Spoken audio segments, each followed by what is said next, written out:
अस्सलाम वालेकुम वीवर्स, कैसे हैं आप? उम्मीद है जब ठीक होंगे। सबसे पहले तो हम आज आपको ब्रीक प्लकिंग का टेक्निक बताने लगे हैं, जिसकी आईब्रो बहुत कम होती है, बिल्कुल लाइट से बाल होते हैं और वो डिमांड करते हैं कि हमने मोटी शेप बनानी है, स्टूडेंट शेप बनानी है। उसके लिए ज़्यादा बाल उतारना जो है वो प्लकिंग की शेप ख़राब कर देता है। आप देख रहे हैं कि इसकी, जैसे कि हम हमारी क्लाइंट की शेप बहुत ही बारीक है और लाइट सी उसकी आईब्रो के बाल आए हुए हैं। हम उसको जस्ट नीट करेंगे और नीचे से जो रफ़ बाल हैं हम वो लेते जाएंगे, साथ साथ करके बिल्कुल उसकी गाइडलाइन के साथ साथ जाएंगे और हम आईब्रो के साथ बिल्कुल ही जैसे जैसे जो रफ़ बाल है वो उसको उतारते जाएंगे, लेकिन नीटनेस के साथ आपने गाइडलाइन को उतारना है। कोई भी आपने इजाफी कोशिश करनी है कि बाल ना उतरे। अगर आपकी क्लाइंट की डिमांड है कि आपने इजाफी बाल एक दो और उतारना है या बारीक करनी है, तो फिर आप उसकी डिमांड के मुताबिक उतार सकते हैं। जस्ट पहले कोशिश कीजिएगा कि जस्ट पहले हम आईब्रो को जितना हो सके उतना ही आप पहले बाल उसको छोड़ दें, ताकि अगर कस्टमर की डिमांड हो कि हमें और मज़ीद बारीक करनी है तो फिर आप और कर सकते हैं। जैसे कि अब आप देख रहे हैं, हमने पहले कस्टमर को दिखा दिया कि आपकी आईब्रो देखें ठीक है, उन्होंने बोला कि नहीं हमें इस जगह पे थोड़ी सी डीप चाहिए।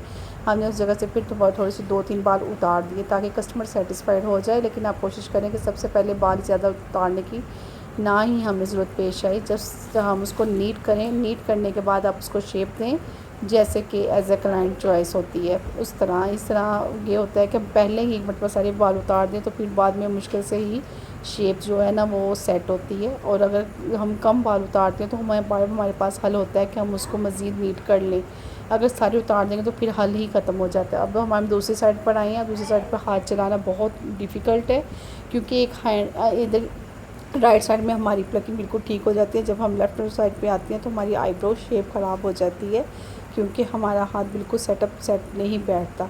जैसे कि आप देख रहे हैं, सबसे पहले तो आपने गाइडलाइन आगे से उसके बाद जो है वो नीट करनी है और उसको एक शेप दे देनी है। हमें बिल्कुल धागा सीधा रखना है, थोड़ा सा करके आप जहाँ पर कर्व है वहाँ से आपने थोड़ा सा धागे को टेढ़ा करके उसको बिल्कुल गाइडलाइन के साथ ही आपने उसके बाल उतारने शुरू करने हैं। इससे आपकी शेप में बिल्कुल भी फ़र्क नहीं आएगा और इक्वल शेप बनेगी सबसे पहले। उसके बाद आपने सेकंड पार्ट आपका ये है कि जहाँ से आपका डीप है, आईब्रो की डीप है, उससे बिल्कुल सीधा स्ट्रेट आपने हाथ रख के उसको चलाना है। और उसके जो इजाफी बाल गाइडलाइन के साथ साथ इजाफी बाल हमें जस्ट वो उतारने हैं। उसके बाद आपने उसको नीट करते जाना है। जो छोटे छोटे बाल आइस पे आए हुए हैं उसको नीट करते जाना है और आपने गाइडलाइन के साथ जितने भी बाल है उसको बाद में उतारना है। पहले आपने आइस के छोटे छोटे बाल सारे नीट कर लेने हैं।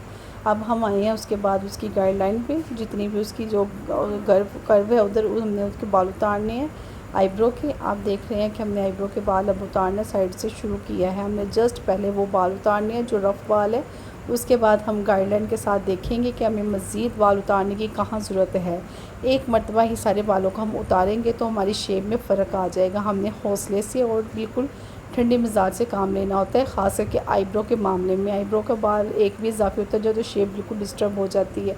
अब आप देख रहे हैं कि हमने नीचे से करके ऊपर हमने गाइडलाइन को शुरू कर दिया है और ऊपर वाली गाइडलाइन को हमने बिल्कुल लाइट लाइट से बाल उतार के उसकी नीट गाइडलाइन कर दी है। उसके इजाफी बालों को हमने नहीं छेड़ा। उसके बाद आप देखें कि हमने अब देखेंगे कस्टमर की क्लाइंट के दोनों आईब्रो बराबर है। अब हमें थोड़ा सा फ़र्क महसूस हुआ है, अब हम उसको दोबारा नीट इधर से करने लगे हैं। और गाइज़ आप ये भी देखें कि हमने ट्विज़र का इस्तेमाल नहीं किया, जस्ट हमने धागे का ही इस्तेमाल किया। ट्विज़र के से हम कोशिश करें कि आपके बाल ऐसे ही प्लकिंग से साफ़ हो जाए, ट्विज़र ज़रूरत ना ही पड़े ट्विज़र की, क्योंकि ट्विज़र जो है बाल मोटा निकालता है और वैसे भी उसकी जब आदत पड़ जाती है तो फिर आपकी प्लकिंग में जो धागे से सेट नहीं बैठती।